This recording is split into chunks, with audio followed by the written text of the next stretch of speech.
2018 John ക്രാസിൻസ്കിയുടെ സംവിധാനത്തിൽ പുറത്തിറങ്ങിയ ഒരു American post apocalyptic horror thriller ചിത്രമാണ് എ ക്വയറ്റ് പ്ലേസ്.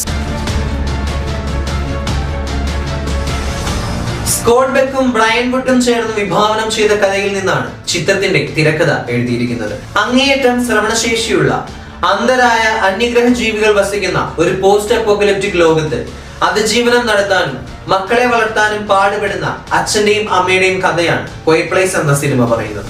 ഓരോ ചുവടുകളും ഓരോ ശ്വാസങ്ങളും പോലും അങ്ങേയറ്റം ജാഗ്രതയോടു കൂടിയായിരിക്കണം. ഇവർ നേരിടുന്നത് അങ്ങേയറ്റം ശ്രവണശേഷിയുള്ള അന്ധരായ അന്യഗ്രഹ ജീവികളെയാണ്. ചെറിയൊരു ശബ്ദമുണ്ടാക്കിയാൽ പോലും കിലോമീറ്ററുകൾ അകലെ നിന്ന് വന്ന് ആക്രമിച്ച് കീഴ്പ്പെടുത്താൻ ഇവയ്ക്ക് സാധിക്കും.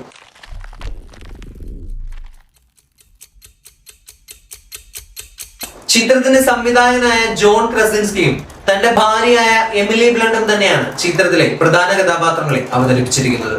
ചിത്രത്തിൽ അമ്മ ഗർഭിണിയാണ്. ഒരു കുഞ്ഞു വന്നു കഴിയുമ്പോൾ ആ ശബ്ദം അവർ എങ്ങനെ തടയുമെന്ന ചോദ്യം ഏവരിലും ഭയം ഉളവാക്കുന്നതാണ്. സാധാരണ ഹൊറർ സിനിമകളിൽ നിന്ന് വ്യത്യസ്തമായി തുടക്കം മുതൽ അവസാനം വരെ വളരെ ചുരുക്കം ഡയലോഗുകൾ കൊണ്ട് പ്രേക്ഷകനെ ഭയത്തിന്റെയും ആകാംക്ഷയുടെയും മുൾമുനയിൽ നിർത്താൻ സിനിമയ്ക്ക് സാധിക്കുന്നു. വേൾഡ് ക്ലാസ് സൗണ്ട് ഡിസൈനിങ്ങും CGI വർക്കുകളും സിനിമാറ്റോഗ്രഫിയും